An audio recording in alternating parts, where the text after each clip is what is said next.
রুদ্র ছোটবেলা থেকেই সৎ, মেধাবী, কিন্তু বাস্তবতার কাঁটায় প্রতিনিয়ত বিদ্ধ।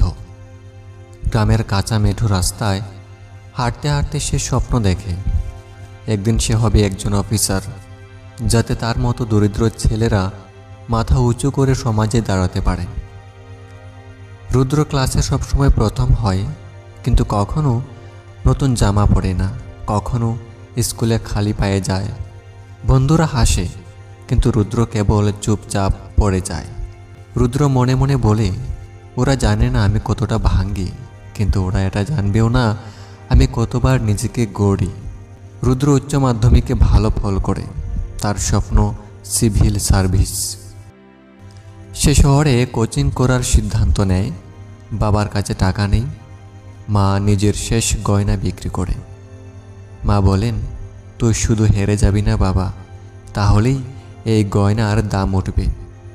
শহরে গিয়ে রুদ্র ভাড়া ঘরে থাকে, নিজে রান্না করে, টিউশন করে চলে। সকালে হাটে গিয়ে সবজি বিক্রি করে, রাতে কোচিং ক্লাসে যায়। কঠোর পরিশ্রমের পর প্রথমবার পরীক্ষায় বসে, কিন্তু ফলাফল ব্যর্থতা। চূড়ান্ত লিস্টে তার নাম আসেনি।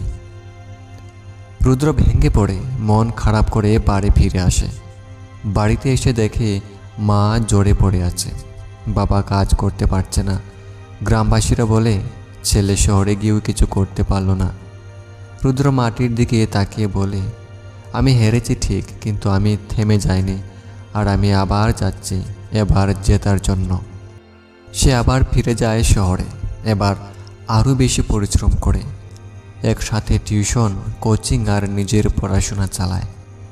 দ্বিতীয়বার আবার সিভিল সার্ভিস পরীক্ষা দেয়, ফলাফল ব্যর্থতা।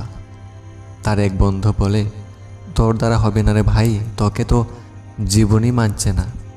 রুদ্র চুপ করে থাকে, নিজের ঘরে ফিরে দরজা বন্ধ করে কাঁদে, চিৎকার করে। তার মাথায় ভেসে ওঠে বাবা মার মুখ, মাটির ঘর, মায়ের কাছে। এরপর সে আয়নার সামনে দাঁড়িয়ে নিজেকে বলে, তুই হেরে যেতে পারিস, কিন্তু হার মানতে পারিস না রুদ্র। তোর লড়াইটা শেষ না হওয়ার গল্প। রুদ্র এবার আর কোনো বাহানা না করে একেবারে নিয়ম করে পড়ে। সকাল 5টায় উঠে হাঁটতে যায়, সময় ধরে জেনারেল স্টাডি পড়ে, নিজের ভুলগুলোর বিশ্লেষণ করে আত্মবিশ্বাস গড়ে তোলে। সে নিজের ঘরে দেয়ালে লিখে রাখে, তৃতীয় চেষ্টায় জয়ী। ফলাফল প্রকাশের দিন রুদ্র একা বসে চুপচাপ ফোনে ওয়েবসাইট খুলে। তার চোখ স্থির। এরপর হঠাৎ সে চিৎকার করে ওঠে, মা আমি পারলাম, আমি হলাম অফিসার।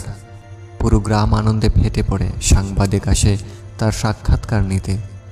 সাংবাদিক বলে, আপনি কিভাবে এত কষ্টের পরেও হাল ছাড়েননি? রুদ্র বলে, কারণ আমি হারিনি, আমি শিখেছিলাম। আমি হেরেছি কিন্তু ভেঙে যাইনি। হাজারো নায়ের মধ্যে একটা হে লুকিয়ে থাকে, শুধু খুঁজে পেতে হয়।